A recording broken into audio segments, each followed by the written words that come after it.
Hi, I'm Heather from Here Booktubes, and today is my Dark Romance Readathon Round 2 TBR. I am co-hosting this with Izzy from Happy for Now, Tamika from Library of Tomes, Naima from Naima's Reads, and Ashley from Ashley Reads. And this is our second round. It's Easter weekend, April 15th through the 18th. We have a bingo board. So I honestly don't really care if I get bingo or not, or black out the board or any of those things. I don't really care. So I'm doing some books that I know specifically do fit some of the prompts, but a lot of it is just these are the dark romance books that I already want to read.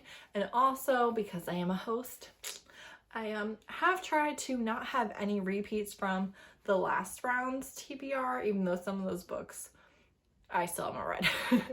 But, you know, I'm trying to give you new content, so these are different books. If you read Dark Mafia Prince by Annika Martin, you can black out the entire bingo board. I will put this on my TBR if it becomes available at the library. So far, it hasn't been available, and I don't really care either way. So I'm going to keep checking. If it becomes available, I will check it out and have it on my TBR. And if not, I won't. I am once again doing a spinner wheel for this TBR. I really like this option for readathon, so I put all the options in the spinner wheel and I let that pick. But I also will like delete things, so I won't read, you know, 8 different Mafia books. If I read 1 or 2, I'll probably delete the other Mafia books off the spinner wheel. I do stuff like that, and it has worked really well for readathons in the past. But because of that, I can put several books on the TBR fully knowing I'm going to read like 1 or 2, but I don't know which 1 or 2, so it makes it fun. So I have Scarred, which is Never After number 2 by Emily McIntire. This is a booktube darling, but my sister specifically told me she really thought I would love this book. So I promised to try and read it, and so I have decided to save it for this readathon. If I don't read it for the readathon, I'm still going to try and read it in April, I think, because she's been waiting a while for me to read this and tell her if I loved it or not. So this is actually a like Lion King retelling, but she pitched it to me as The Cruel Prince by Holly Black, but as a steamy adult romance, and that sounds great to me. So I have that one, and then I have Stolen by the Warlord, which is Ash Planet Warriors number 1 by V.K. Ludwig. This is an alien dark romance, and he stings her, which means that she can't mate with anybody else. She can't be aroused, I think, by anybody else, and she's gonna have his baby, and he took her soul, and it was all kind of without her consent. So I don't know. I might DNF this. I don't think I've read anything by the author. I don't know that I know anybody who has read any of this. So it might be terrible or it might be great. I don't know. It's on the TBR. I always do like to kind of throw in some paranormal as a slight change of pace. Then I have The Predator, which is Dark Verse number 1 by Runyx. I did read Gothicana by Runyx, but Naima from Naima's Reads has been trying to get me to read this book since I read Gothicana. I promised her I'd put it on the TBR. I've kept it on the TBR, and now is the perfect time to read it. Literally, all I know about this is that it is a Mafia book that Naima wants me to read by Runyx, who is an author that I did read and enjoy. That's it. That's everything I got for you. Then I have Scrap, which is Stillbones Motorcycle Club number 3 by Cate Wells. I did mention in my announcement video that the first round of Dark Romance Readathon is when I found Cate Wells for the first time, read her for the first time, and I've been making my way through her backlist. Her next release is not till right after our readathon, so I had the next one in the Motorcycle Club. This one is definitely dark. She is scarred and was like attacked, like things definitely went down, and then he, I think, defended her and went to prison for a very long time. Now he's out and she won't even look at him, which obviously is because I think she thinks she's not deserving of him or whatever, but and the entire Motorcycle Club is kind of mad at her for not fawning over him, and so Cate Wells can write some stuff that I am not interested in and make it my perfect jam, so I trust her.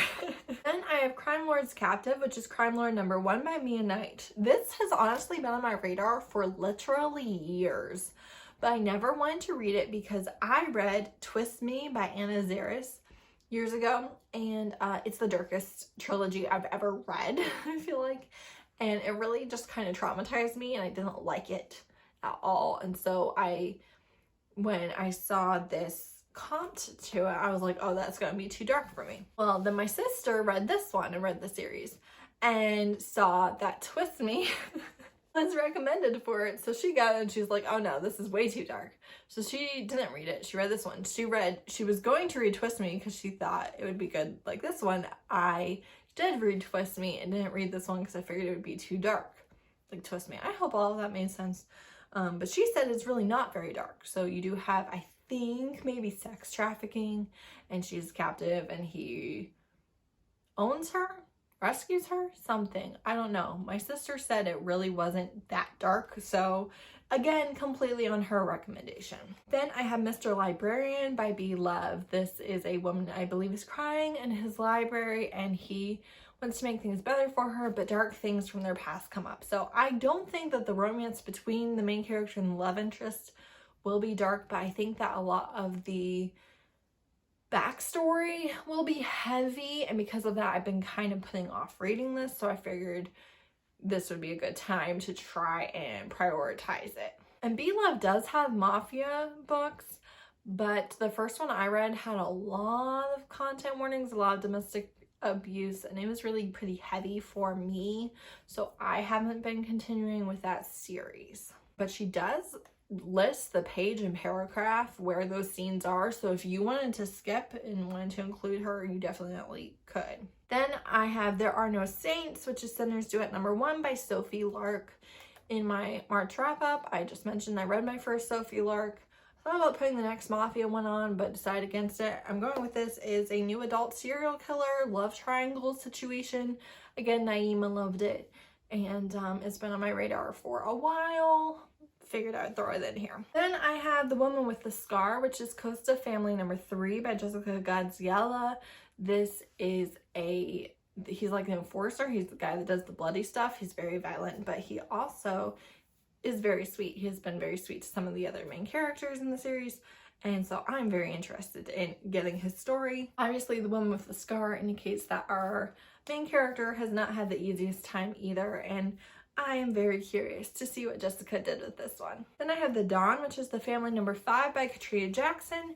This is a lighter Mafia romance, so it would be a great one to include in the readathon because it will give you a little bit of a break. I only have this final book in the series left. I have been waiting for it since the prequel novella. I'm excited to read it. That's why it's in here, because it's shorter, lighter, and definitely a priority on my TBR. This is basically an American woman going to Italy and falling in love with Mafia members over there. Then lastly, I have Runner, which is Nameless Souls Motorcycle Club #1 by Evie Mitchell. Evie Mitchell is the author of Not My Type, which I also plan on reading in April. And she has been on my TBR for a while. And this is a darker apocalyptic motorcycle club romance. So the women are kind of bonded together, and then the men are going to protect them if they surrender to them. Steph from Novelty Corner said that would absolutely work for this readathon and that I would enjoy it, and it's short. I will let you know that basically the end of the world happened because of a virus, so if you don't want to read that, understandable. I am hoping to love Evie Mitchell. If I don't love her books, I mean adore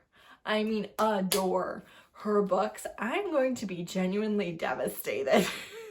I just really think I'm gonna love her books. I watched the live show with her, I follow her on Instagram, I really like her as a person. So many of my friends love her books, and if I don't like her books, I'm gonna be very upset, genuinely. She's on this list. Again, hopefully maybe something a little lighter, a little quicker in this readathon. So I don't know what of these I will be reading. It really depends on the spinner wheel, but I am hoping to read at least a couple of them.